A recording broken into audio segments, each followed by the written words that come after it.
So, we start off Act 2 with Traveller going to see Odette's performance with the ticket Child gave them. After the performance ends, the audience are unable to leave as they are stopped by a big snowstorm, so everyone is forced to sleep in the theatre overnight. When the traveller falls asleep, they then wake up in a spiral staircase with 3 of the audience members, one of whom being Meteor. He says that there's this black mist chasing them, so they have to keep going up the stairs. Unfortunately, the other 2 audience members eventually give up and are taken by the black mist. The traveller then wakes up from the dream and finds out that these same 2 people are now dead. Someone called Chuganov suspects Lelik to be the cause.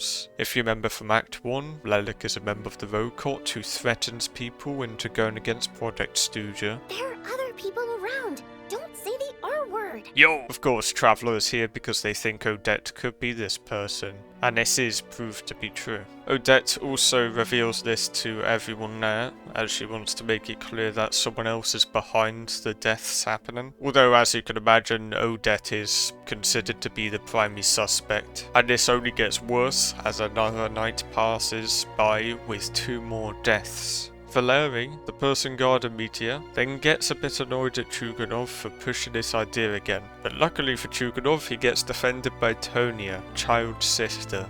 Even if Mr. Chuganov is a puffed-up, pig-headed windbag who doesn't have a clue what he's talking about. After looking into the theatre's records, Meteor finds out that there was an investigation in the theatre before, due to it being haunted. The findings were that the ley lines are not connected to the theatre. From this, the deaths get explained, because the black mist that the traveller saw was essentially taking people to make up for the souls that aren't going into the ley lines. This means that by finding out which of the people here are ghosts, the deaths of everyone else can be prevented. Although this is a bit tricky since none of them would remember that they died. That being said, one of them does get found out, so the problem in the theatre gets solved. Also, you'd think, until Traveller goes back into the dream, this time with Chuganov and Valeri. I am a door. This is where my duty lies.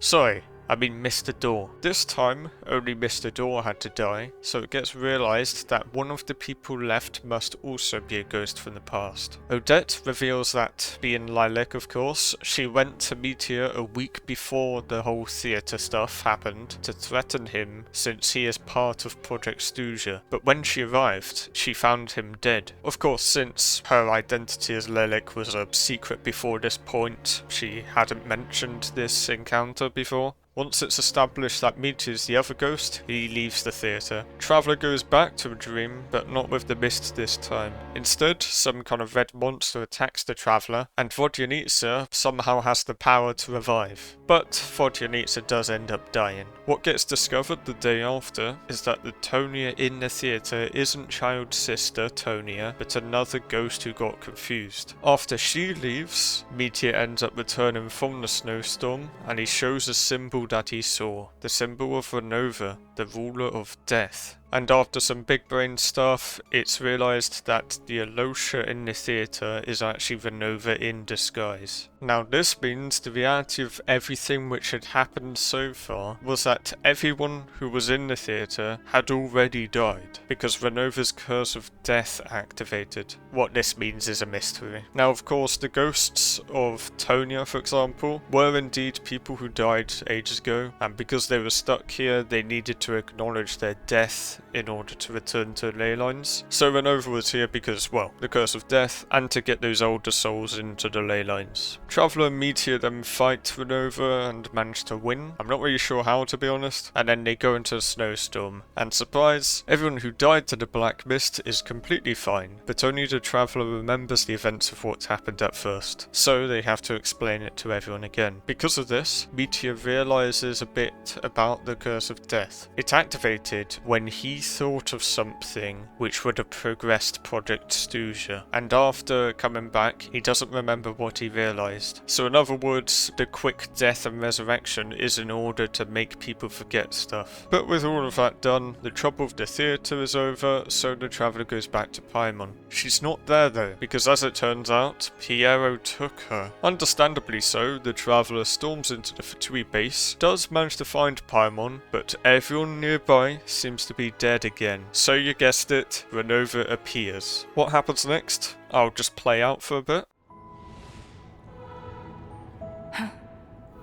That thing is coming with me. Hey? Huh? Oh. My guy.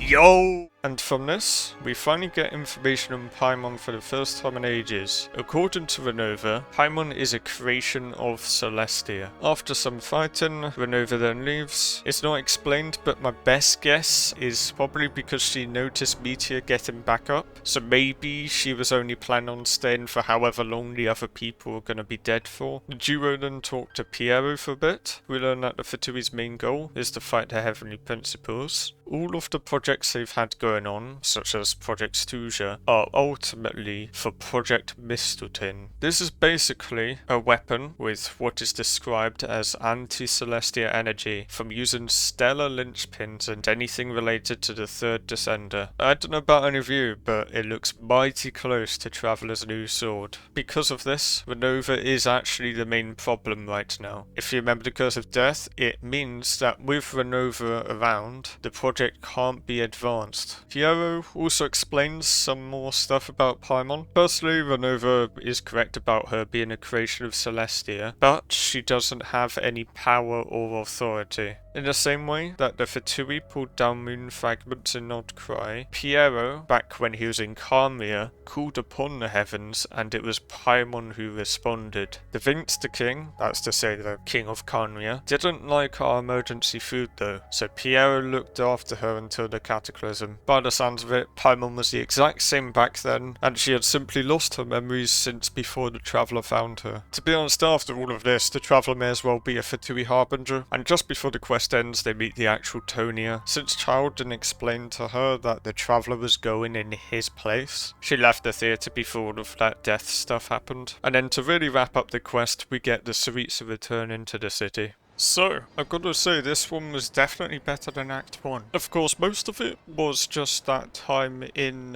theatre. Yeah, I was going to say it was kind of crazy that we're about to have a whole bunch of playable characters dead. And I've got to say as well, first of all, Paimon, I did not think we'd suddenly get revealed as to what she really is. And even though I suspected there must have been some connection between her and Piero, given how the first act started off, I didn't think it was going to be like that. But to be honest, since she was called a creation of Celestia, that still raises the question of what she actually is. But anyway, it's interesting as well how the real enemy has been made out to be Renova instead. Of course, I was aware that she was going to make an appearance somewhere or another because of the trailer of Snezhnaya. Of course, things like that don't give much context, so it could have been a thing of like Renova maybe having a misunderstanding or something. You never know with that kind of stuff. And also, just one other thing about these quests. I went into Snezhnaya not really caring that much about the characters, to be honest, other than the Tsaritsa, of course, since I want to get all the Archons on my account and,